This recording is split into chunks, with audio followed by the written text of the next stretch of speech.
ચાલો બેટા હવે આપણે જોવાનું છે ધોરણ 11 ચેપ્ટર નંબર 3 લેક્ચર નંબર 13 આપણે છેલ્લે અચળ પ્રવેગી ગતિના સમીકરણ જોયા કયા બેટા અચળ અહીંયા લખું છું કયા સમીકરણ જોયા આપણે અચળ પ્રવેગી ગતિના સમીકરણો કોઈ તમને ઊંઘમાંથી પૂછે ને કોઈ પૂછવાનું નથી બેટા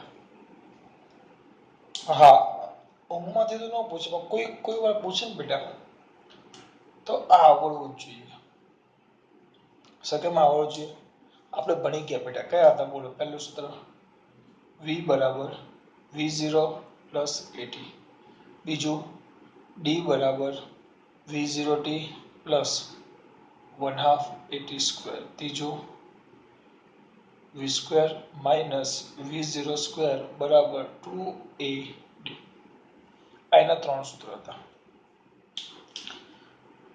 v બરાબર v0 પ્લસ at d બરાબર v0t plus 1/2 at square v square minus v0 square બરાબર 2at v બરાબર v0 પ્લસ at d બરાબર v0t પ્લસ 1/2 at સ્ક્વેર ને v square minus v0 square બરાબર 2ad આ ત્રણ એના ઇક્વેશન છે મસ્ત એવા v બરાબર v0 પ્લસ at d બરાબર v0t plus 1/2 at square v square minus v0 square બરાબર 2ad હવે એનો ઉપયોગ ક્યાં થાય આપણે જોવાનું છે આનો ઉપયોગ પ્રવેગી ગતિ કરતા પદાર્થના કયા સમયે ક્યાં હશે કેટલું અંતર કાપે કયો સમય હશે v0 તેનો પ્રારંભિક વેગ કેટલો હશે v તેનો અંતિમ વેગ કેટલો હશે પ્રવેગ પછી એને કાપેલું અંતર આ બધી વસ્તુ ટૂંકમાં સમય આ ચાર v v0 a d અને t પાંચ વસ્તુ આની અંદર ગમે તેમ કરીને સંબંધ મેળવી એ પાંચ વસ્તુ આપણે શોધી શકીએ ખબર ન પડી ઉદાહરણ લઈએ આપણે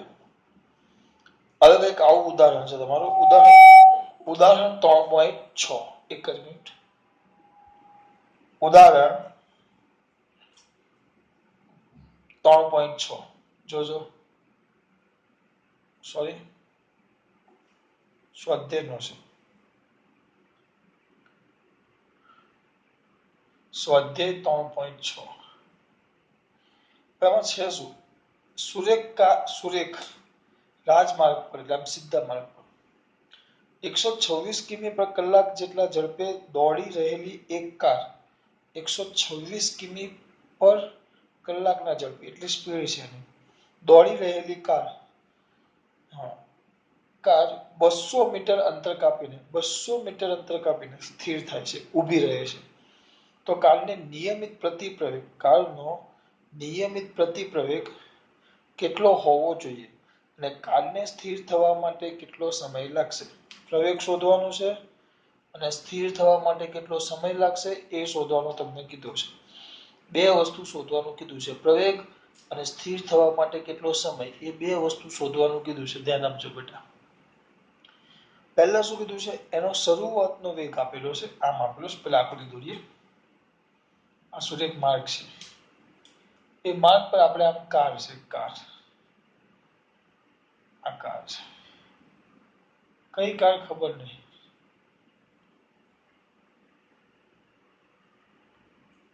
આ કાર છે બરાબર કાર જે આ માર્ગે સીધી ગતિ કરે છે એનો શરૂઆતનો વેગ હતો કંઈક v0 એ કઈ કેટલો કીધું બેટા 126 કિલોમીટર પર કલાક શરૂઆતનો વેગ એક કામ કરીએ અત્યારે ખાલી વાત કરીએ એનો શરૂઆતનો વેગ v0 છે બરાબર એ જાય છે છેલ્લે અહીંયા આવીને ઊભી રહી જાય છે અહીંયા કાર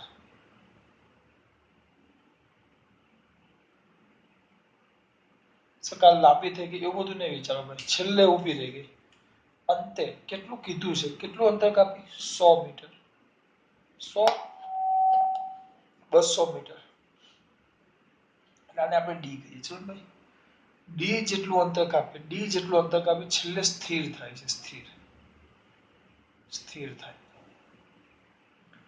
અહીંયા સ્થિર થાય છે એટલે એનો મતલબ એમ થયો અહીંયા એનો અંતિમ વેગ છેલ્લે ઊભું રહે છે તો અંતિમ વેગ v બરાબર કેટલો 0 દર વખતે કહેવાની જરૂર નથી કે અંતિમ વેગ v0 છે ડાયરેક્ટ તમે લખી શકો છો અંતિમ વેગ સ્થિર થાય એટલે v બરાબર 0.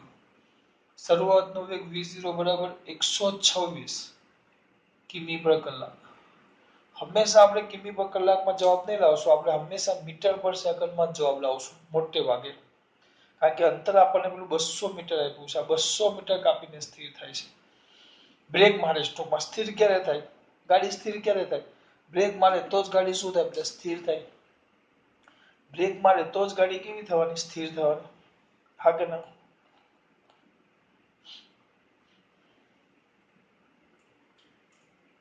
તો કેટલું અંતર કાપીને સ્થિર થાય છે?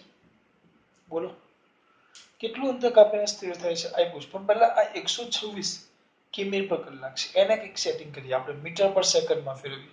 અંતર કીધું છે 200 મીટર, એટલે અંતર આપ્યું છે મીટરમાં, એટલે મારે આ જે છે મીટરમાં હોવું જોઈએ.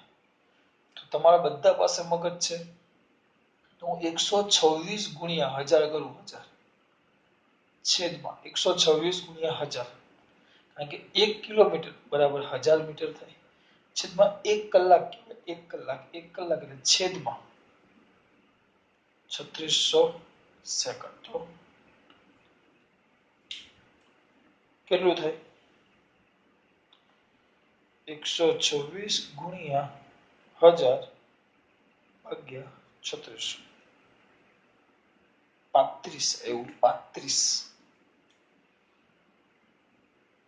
35 મીટર પર સેકન્ડ એનો વેગ આવ્યો. શું કર્યું? કઈ જ નથી કર્યું. અહીંયા વધારે ટેન્શન નહીં લો, અહીંયા કઈ જ નથી કર્યું.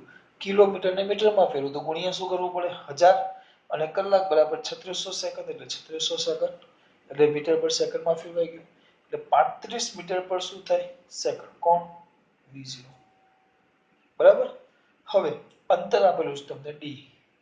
કેટલું અંતર કાપીને સ્થિર થાય છે? 200 મીટર. બધું જ આપેલું છે તમને. જો આ રીતે કિંમત આપેલી હોય એ તમારે લખી નાખવાની પહેલા. હા, પણ ખબર પડવી જોઈએ. હા, ખાલી અંતિમ વેગ અને પ્રારંભિક વેગ ન લખો તો પણ ચાલે. કેમ? કારણ કે v0 એ ઓલવેઝ શરૂઆતના વેગ માટે જ વપરાય, અને v એ કયા વેગ માટે વપરાય? અંતિમ. એમાં પૂછવાનું આવે નહીં, એ જ આવે. આટલું લખી નાખ્યું, આટલું રકમમાં આપ્યું છે. હવે તમને એમ કીધું છે, તો આટલું અંતર કાપે તો પહેલા ઉત્પન્ન થતો પ્રવેગ અને સમય, બે વસ્તુ કીધું છે. પણ બેટા આપજો શરૂઆતનો વેગ કેટલો હતો? 126. અંતિમ વેગ કેટલો થયો? 0. એટલે વેગ સતત શું થતો જાય છે? ઘટતો જાય છે. વેગ સતત શું થતો જાય છે? ઘટતો જાય છે. તેને પ્રતિપ્રવેગ કહેવાય. પ્રવેગ નો કહેવાય. શું કહેવાય બેટા? પ્રતિપ્રવેગ. હવે ધ્યાન આપજો. કોઈ પણ પ્રવેગ શોધવું હોય, તમારી પાસે કઈ કઈ વસ્તુ છે? v છે, v0 છે અને d છે. v છે, v0 છે અને d છે, અને એ શોધવાનું છે. તો આ ત્રણ સમીકરણમાં જો કે જેમાં v હોય, v0 હોય, a હોય અને d હોય, જેમાં આપણને ત્રણ કિંમત આપેલી છે, v અંતિમ વેગ, v0 પ્રારંભિક વેગ, d અંતર, એ ત્રણ વસ્તુ આપી છે. અને જે ચોથી વસ્તુ નથી એ શોધવાની છે. તો ત્રણમાંથી કયું સમીકરણ આવે? વિચારીને કહો. ચલો વિચારો. ચલો બોલો જવાબ. ઓકે. કાળમાં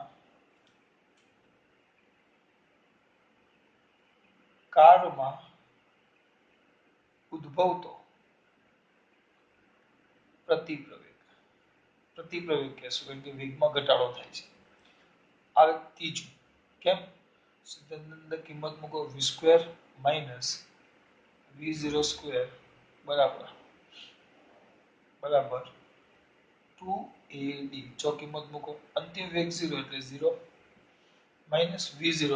v0² કેટલા છે? 126 નો લખે, આપણે આટ લખવાનું 35 નો વર્ગ બરાબર 2. એ શોધવાના છે, અને d આપેલા છે કંઈક 200. બરાબર. તમારા દીકરા વ્યવસ્થિત લખે, વ્યવસ્થિત. તો શું આવશે? a બરાબર કયું બરાબર? a બરાબર શું આવશે બેટા? બોલો. a બરાબર માઇનસ 35 નો વર્ગ છેદમાં 400. તો શું થશે? a બરાબર 35 નો વર્ગ. આ માઇનસ નો વર્ગ નથી, ખાલી 35 નો વર્ગ છે. માઇનસ તો જો વર્ગની આગળ છે. પાછા અમુક જણ માઇનસ નો વર્ગ એટલે પ્લસ, એમ ન થાય. આ માઇનસ જ રહે, કારણ કે એ તો આ v0² ની આગળની કિંમત છે. હા, માઇનસ છે નિશાની. કિંમત ક્યાં? તો આપણે કેટલા કીધા 35 ગુણ્યા 35 બરાબર આટલા ભાગ્યા 400 3.06 આવ્યો આવી ગયો પણ જોઈએ એક વસ્તુ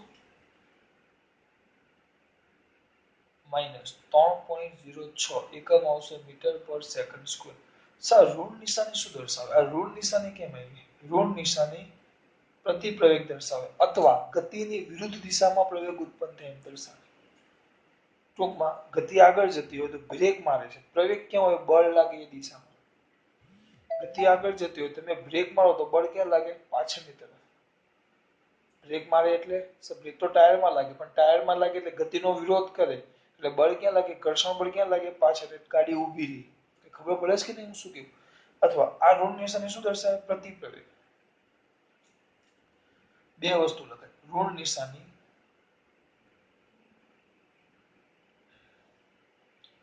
પ્રતિપ્રવેગ દર્શાવે તે શું દર્શાવે અહીં પ્રવેગે ગતિની કઈ દિશામાં ઉદ્ભવે વિરુદ્ધ દિશામાં ઉદ્ભવે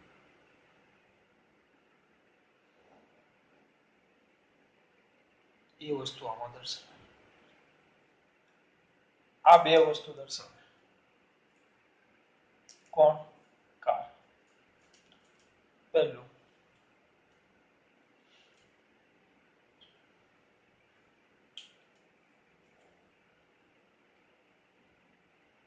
અંતિમ વેગ v બરાબર 0 પ્રારંભિક વેગ v0 બરાબર આ તો આપેલું છે પ્રતિપ્રવેગ ઉત્પન્ન થવાની વસ્તુ કહી દીધી અને બીજું કીધું છે સમય કેટલો લાગશે તો સમય માટે તમારે કયું સૂત્ર વપરાય કેવું સમય જો બુદ્ધિ ચાલવી જોઈએ સમય શોધવાનું કીધું તો સમય માટે આપણી પાસે બે સૂત્ર છે આ પહેલું અને આ બીજું આ પહેલું અને આ બીજું આ પહેલું અને આ બીજું તો આ બેમાંથી કયું વપરાય બુદ્ધિ તમારે ચલાવવાની જે આમાં બેમાં કિંમત મૂકશો જવાબ આવી જ જાય પણ સરળ પડે ને એને ઉપયોગ કરે ચલો વિચારી કે કયું સરળ પડે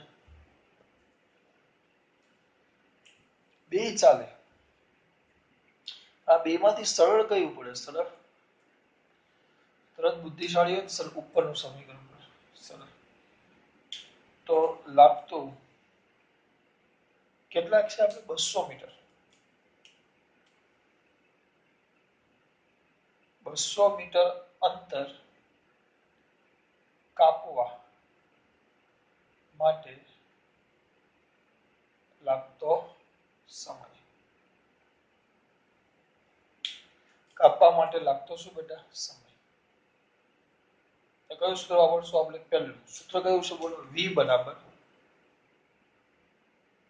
v0 plus at તો v0 કેટલા છે 0 v બરાબર 35 plus a છે માઇનસ 3.06 into t એ માઇનસ છે એટલે માઇનસ મૂક્યા વ્યવસ્થિત લખો તો આ બાજુ આવે તો -35 is equal to -3.06 t તો જવાબ આવશે -35 ના છેદમાં -3.06 is equal to t t બરાબર એક જ મિનિટ આપો બેટા 35 ભાગ્યા આ તમારા માટે 3.06 11.43 43 પછી 7990 છે એટલે જવાબ આવે આપણો કંઈક 11.44 સેકન્ડ દાખલો પૂરો આ દાખલા માટે કમ્પલસરી આ સૂત્ર ઓછામાં ઓછા પાછા 10 વાર લખી નાખજો ત્રણ એક સાથે એક 10 વાર નહીં ત્રણ એક સાથે મોટે જ હોવા જોઈએ એમ કે વચ્ચે પ્રવેગીના સૂત્ર આ કીધું છે કોઈ જોવા લેસન તો કરો જ છો પણ આ હોવું જ જોઈએ v બરાબર v0 plus at d બરાબર v0 t plus 1/2 at square v square minus v0 square બરાબર 2at કીધેલું કે ભાઈ એક કાર શરૂઆતમાં 126 કિમી પર કલાકની ઝડપે ગતિ કરે એટલે તમને ઝડપ મળી ગઈ અને મીટર પર સેકન્ડમાં ફેરવું અંતે સ્થિર થાય છે એટલે અંતિમ વેગ 0 અને અંતર કેટલું કાપે 200 એટલે આ ત્રણ વસ્તુ મેં લખી નાખ્યું છે પછી તમને શોધવાનું કીધું છે પ્રવેગ અને સમય તો પ્રવેગ અને સમયનો ઉપયોગ કરીએ તો પહેલા જો મારી પાસે v છે v0 છે અને d છે એટલે હું આ સૂત્રનો ઉપયોગ કરું તો મને a મળી જાય એ મળી ગયો તો આ બેમાં કિંમત મૂકીને મને સમય મળે, પણ આમાં t છે ને પાછો t સ્ક્વેર છે એટલે લાંબુ થાય. એટલે આપણે તરત બુદ્ધિ ચાલુ છે આમાં ઈઝીલી. કેમ? કારણ કે આ એક પદ તો 0 જ છે અને બાકીના ખાલી આ બે પદોની કિંમત મોકલો એટલે t ને તમે સરળતાથી સૂત્રનો કરતા બનાવી શકો. સર આમાં ન થાય બેટા, પણ આ પદો કેવા થાય? લાંબા. કારણ કે x સ્ક્વેર ને એ રીતે પછી ડેલ્ટા ને બધું તમારે શોધવું પડે. એટલે એમાં નહીં પડવાનું, થોડુંક પોતે મગજ દોડાવવાનું કે ક્યાં ત્રણમાંથી. કારણ કે જો અંતર માટે પણ બે સૂત્ર છે dd વાળા, સમય માટેના પણ બે સૂત્રો થઈ ગયા t વાળા, પ્રવેગ તત્વોને ત્રણમાંથી મળે, બરાબર. અને અંતિમ વેગના પણ બે સૂત્રો થઈ ગયા, એટલે આ v વાળું ને v સ્ક્વેર વાળું. પ્રારંભિક ત્રણમાંથી મળે. તો તમારે એ વિચારવાનું કે કઈ વસ્તુ શોધવાની છે અને શેમાં હું કિંમત મૂકીશ તો મને સરળતાથી કિંમત મળે. એ તમારે જાતે પસંદ કરવાનું. જો થઈ ગયું આ મસ્ત એવો તમારો દાખલો. સ્વાધ્યાયનો 3.6 કયો બેટા? સ્વાધ્યાયનો 3.6 ધ્યાન આપજો. સ્વાધ્યાયનો કયો દીકરા? 3.6. હવે માં બોલાવો ધ્યાન આપશે પાછું. સ્વાધ્યાયનો 3.6 કરવાનું શું? મારો વાલો. હવે એક બીજો દાખલો છે, ઉદાહરણનો છે.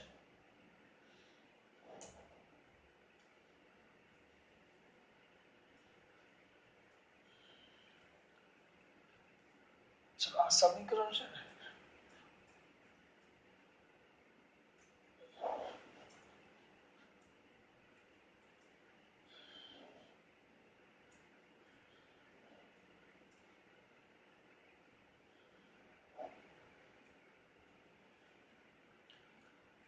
હવે છે સ્ટોપિંગ ડિસ્ટન્સ. એક દાખલો છે, એમ થિયરિકલી પણ પૂછાય બેટા. 1 માર્ક્સની થિયરીમાં પણ પૂછાય અને દાખલામાં પણ આવે. 2 માર્ક્સની થિયરીમાં પણ પૂછાય. ઉદાહરણ 3.7. ઉદાહરણ 3.7 ધ્યાન આપજો.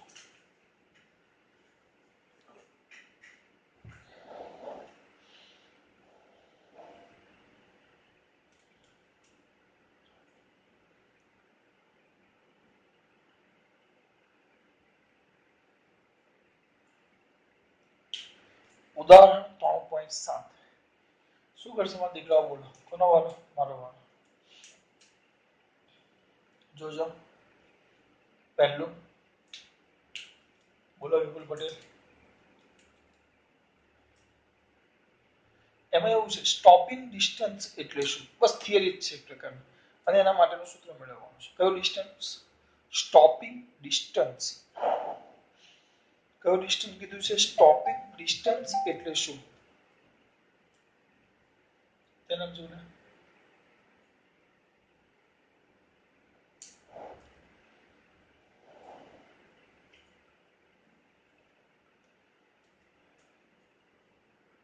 Stopping distance. પાછું ડિસ્ટન્સ લખતા નહીં આવડે. તમારા વિપુલ સર ને ગુજરાતીમાં બેટા બહુ ઓછા માર્ક્સ આવ્યા હતા. ઇંગ્લિશમાં લખો, સ્પેલિંગ ભૂલ હોય નહીં થાય. સ્ટોપિંગ ડિસ્ટન્સ આવડે છે, આવડે સ્પેલિંગ, એટલે તો મેં ઇંગ્લિશમાં લખ્યું. ખબર ને તમારા વિપુલ સરને કંઈક આવડે છે. કોને કહેવાય સ્ટોપિંગ ડિસ્ટન્સ? જો કોઈ પણ પદાર્થ શું કરતો હોય? ગતિ. કોઈ પણ પદાર્થ શું કરતો હોય? ગતિ. દાખલા તરીકે આપણે પેલી કાર વાળી વાત કરી. આ કાર છે, આ એક કાર છે,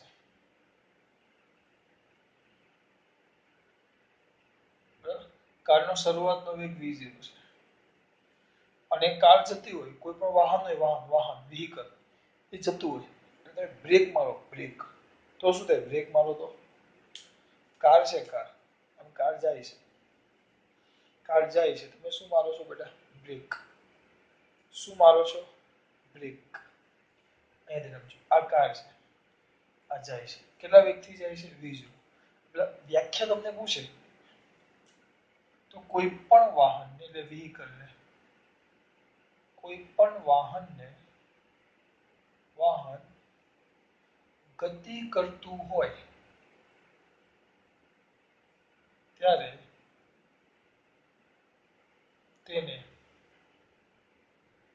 બ્રેક મારતા કોઈ પણ વાહન ગતિ કરતું હોય, જાય છે ત્યારે તેને શું મારતા બેટા? બ્રેક મારતા વાહન અમુક અંતર કાપી સ્થિર થાય છે.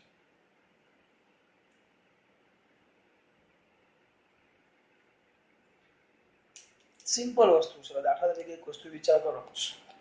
અત્યારે બધું ખબર બસો ને ફોર વ્હીલો હોય, તો ફોર વ્હીલમાં જતા જેવું આવે, જેવી બ્રેકમાં શાક કરતું, બ્રેકમાં તરત ગાડી ત્યાં ઊભી રહી જાય, તો એ અંતર ઓછું કાપે. બરાબર? દાખલા તરીકે તમારા છોકરામાં ગળામાં એવું થાય. અત્યારે સાયકલ ચલાવો તો સાયકલમાં જુદી જુદી બ્રેક આવે. એક પેલી બ્રેક આવે, કઈ બ્રેક આવે? એક તમારી પેલી સૌથી સામાન્ય સાયકલમાં આવે પેલી રબરવાળી બ્રેક. આમ દબાવો એટલે રબરના ડટ્ટા ટાયર સાથે ઘસાય. તો બ્રેકમાં આવતો ટાયર ઊભી ન થાય, થોડુંક અંતર કાપીને સાયકલ ઊભી રહે તમારી. ઊભી ન રહી જાય. હા, હવે તો સાયકલમાં ડિસ્ક બ્રેક આવવા માંડી છે. મારો તો ત્યાં ઊભી રહી જાય. અને હા, કઈ જ ન હોય તો ઘણા છોકરા આમાંથી ચલાવતા હશે એવી ચપલા બ્રેક.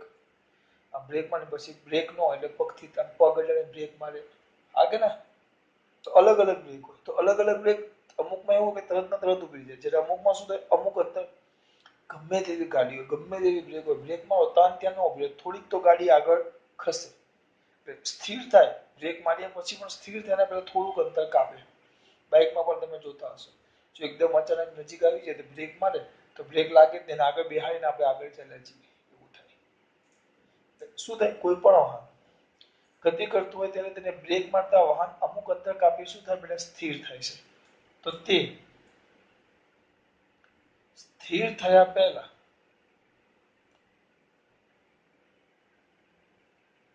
જે અંતર કાપ્યું તેને જ સ્ટોપિંગ ડિસ્ટન્સ કહેવાય.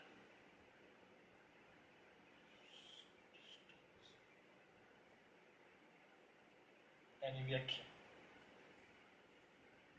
બરાબર? તો આ અહીંયાથી શરૂઆતનો વેગ v0 હતો. અહીંયા આપણી કાર ઊભી રહી જાય છે, અહીંયા સ્થિર થાય છે. તો એનો અંતિમ વેગ v બરાબર 0 થાય. કેટલું અંતર કાપ્યું? ધારો કે આ અંતર કેટલું કાપ્યું? d. અને ઊભું રહે એના માટે કંઈક પ્રવેગ આવે. કારણ કે બળ લગાવવું પડે, બ્રેક લગાવવી પડે, બ્રેક. તો એના કારણે પ્રતિબળ લાગે. જે ગતિની ક્યાં લાગે? વિરુદ્ધ દિશામાં. બ્રેક એ પ્રતિબળ કહેવાય, બ્રેકિંગ ફોર્સ. તો બ્રેક લગાવો એટલે પ્રતિબળ ઉત્પન્ન થાય. જે ગતિનો શું કરે? વિરોધ. તો ગતિનો વિરોધ કરે પ્રતિબળ એટલે પ્રતિપ્રવેગ ઉત્પન્ન થાય. તો અહીંયા લખશું, અહીંયા લખીએ આપણે. ધારો કે આપણું જે વાહન છે, ધારો કે કોઈ વાહન, હવે ઉદાહરણ લઈએ છીએ આપણે, કેટલા બેટા? v0 જેટલા વેગથી શું કરે છે બેટા? ગતિ કરે છે.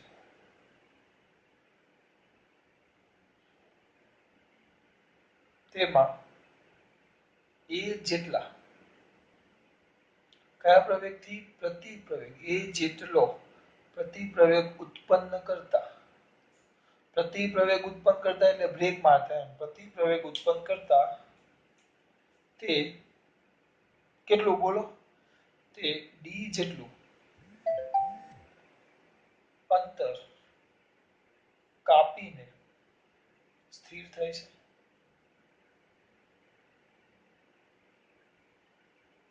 તો એનો મતલબ શું થાય? એનો મતલબ શું થાય બોલો? તો શરૂઆતનો વેગ v0 બરાબર v0, અંતિમ વેગ v બરાબર 0, એ બરાબર -a. કેમ ભાઈ? પ્રતિપ્રવેગ છે એટલે પ્રતિપ્રવેગ છે. એ જેટલો પ્રતિપ્રવેગ છે અને અંતર d બરાબર d, જે તમારે શોધવાનું છે. ખાલી d નું સૂત્ર મેળવવાનું છે. તો આપણે કિંમત મૂકો, સૂત્ર શું આવશે? v² - v0² બરાબર 280. v² કેટલું? 0 - v0² બરાબર 2. એના જગ્યાએ આવશે -a into d. તો માઇનસ માઇનસ ચાલ્યા ગયા. તો d is equal to v0² by 2. આ તમારું સૂત્ર થઈ ગયું સ્ટોપિંગ ડિસ્ટન્સનું પૂરું. કંઈ જ કર્યું નથી બેટા, એક થિયરી ટાઈપ કર્યું છે. પહેલા વ્યાખ્યા કમ્પ્લીટ યાદ હોવી જોઈએ. કોઈ પણ વાહન ગતિ કરતું હોય ત્યારે તેને બ્રેક મારતા અમુક અંતર કાપી વાહન સ્થિર થાય.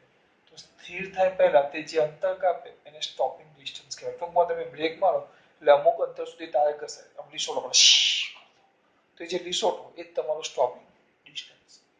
બરાબર? એટલે આ લખી વ્યાખ્યા લખી પછી આ પહેલો ભાગ અને આ બીજો ભાગ નીચે લખવાનો લાઈનમાં કે કોઈક વાહન છે જેનો શરૂઆતનો વેગ v0 જેટલા વેગથી ગતિ કરે છે. v0 જેટલા વેગનો લખાય કયા વેગથી? પ્રારંભિક. તેમાં a જેટલો પ્રતિપ્રવેગ ઉત્પન્ન કરતા તે કેટલું અંતર કાપી d અંતર કાપીને સ્થિર થાય છે. આટલું ખબર પડી. સમીકરણ નંબર 2 તો v બરાબર v0, v બરાબર 0, a બરાબર -a, d બરાબર d. તો v² - v02 બરાબર 2ad. તો 0 - v02 બરાબર 2 - ad. તો d બરાબર v02/2. કંઈ જ નથી કર્યું, ખાલી આ કિંમત લખીને સૂત્ર મૂકી દીધું છે. કિંમતો નથી આપી, આપણે સૂત્ર સ્વરૂપે જ આમાં જવાબ લેવાનો. આ થઈ ગયું સ્ટોપિંગ ડિસ્ટન્સ.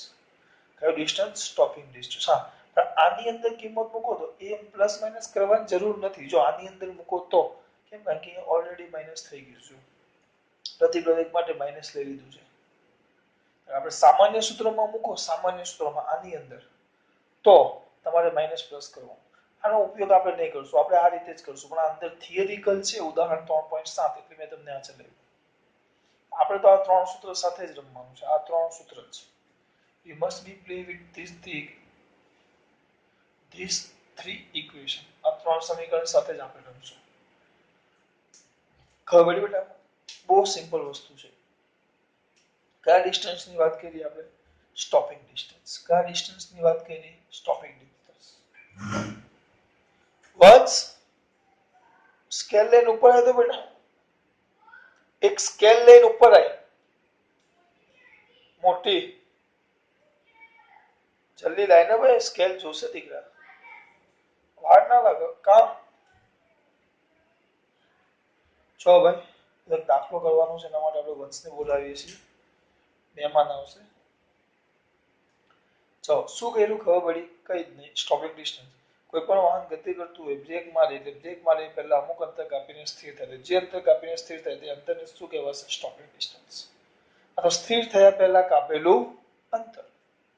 પછી આ v0 અને આ v, શરૂઆતનો વેગ v0, સ્થિર થાય તો અંતિમ વેગ 0. કેટલું અંતર કાપીને સ્થિર થાય? d.